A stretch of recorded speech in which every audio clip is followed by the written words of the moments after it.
The glass shatters against the wall. A jagged scream of crystal that splinters the air.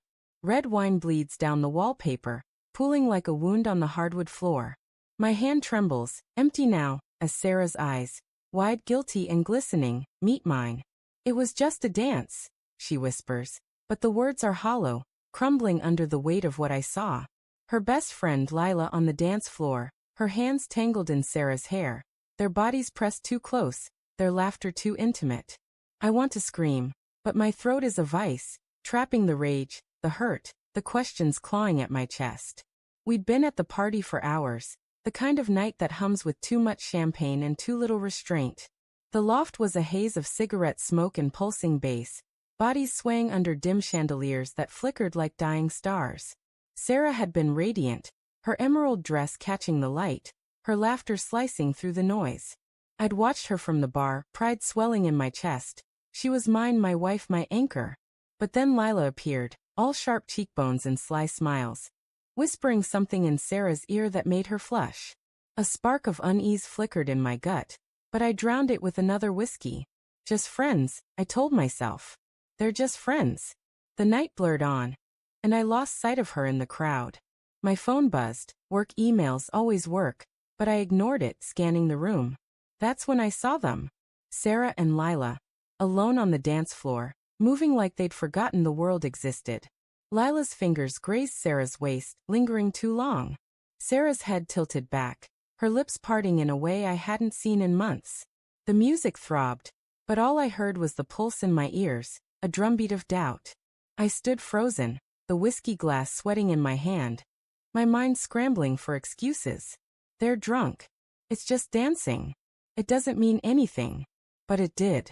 I knew it in the way Sarah's eyes darted away when she finally noticed me, the way Lila's smirk faltered. I pushed through the crowd, my heart a fist against my ribs, and grabbed Sarah's arm. "We need to talk," I said, my voice low, barely containing the storm inside.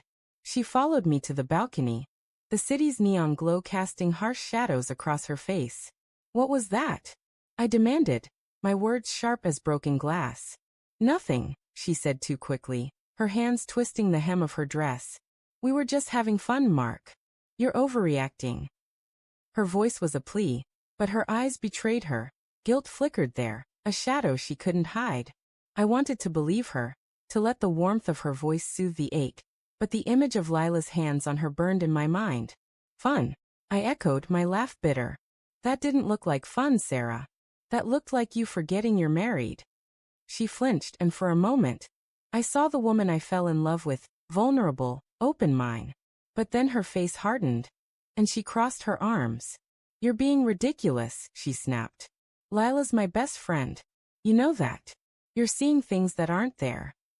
Her words were a blade, slicing through the fragile trust we'd built over 7 years. I wanted to grab her, to shake her, to demand the truth, but the doubt in my own heart stopped me. What if I was wrong? What if I was the jealous fool she was painting me to be? Back inside, the party roared on, oblivious to the fracture in my world. I watched Sarah rejoin Lila, their heads bent together, whispering. My stomach churned. I remembered the late-night texts Sarah had brushed off as girl talk. The weekends Lila had crashed at our place. The way Sarah's laughter always seemed brighter around her. Small things easily explained, but now they stacked like kindling, ready to ignite. I poured another drink, the burn of whiskey doing nothing to dull the ache. Hours later, we're home, and the wine glass lies in shards on the floor. Sarah's standing by the kitchen counter, her mascara smudged, her voice trembling. "You're blowing this out of proportion," she says again, but there's a crack in her defiance now, a tremor that betrays her. I pace the room, my shoes crunching over the glass, each step a reminder of what's breaking. "Then explain it," I say, my voice raw. "Explain why you looked at her like that. Why you let her touch you like that." She opens her mouth, then closes it, her eyes darting to the floor. The silence is deafening, heavier than any confession. My chest tightens, and I feel the world tilting, the ground slipping beneath me. "Sarah," I whisper, my voice breaking. "Are you in love with her?"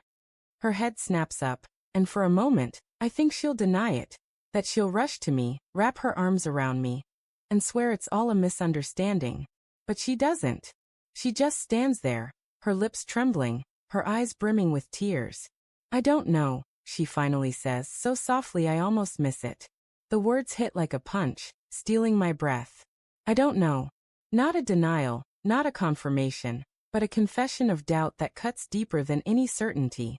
I stumble back, my hand finding the wall for support. The room feels too small, the air too thick. I see flashes of our life together. Our wedding on the beach, the way she laughed when I burned our first dinner, the promises we made under starlit skies. All of it feels like a lie now, tainted by the shadow of Lila. How long?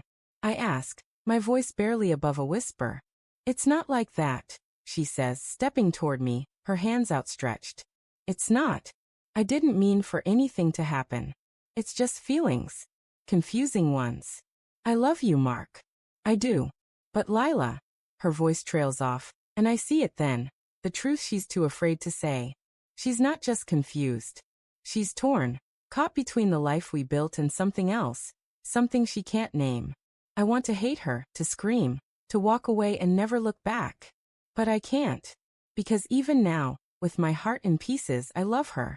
I love the way she hums off-key in the shower, the way she steals my coffee every morning, the way she makes me feel like I'm enough. Or at least she used to. Now, I'm not sure what I am to her. Say something, she pleads, her voice breaking. But I can't. The words are trapped, tangled in the mess of my thoughts. Do I fight for her? Do I let her go? Do I confront Lila, demand answers, or just walk away from them both? The questions swirl, each one a fresh wound. Then my phone buzzes on the counter. A text from an unknown number. My hands shake as I open it, and there it is, a photo from the party.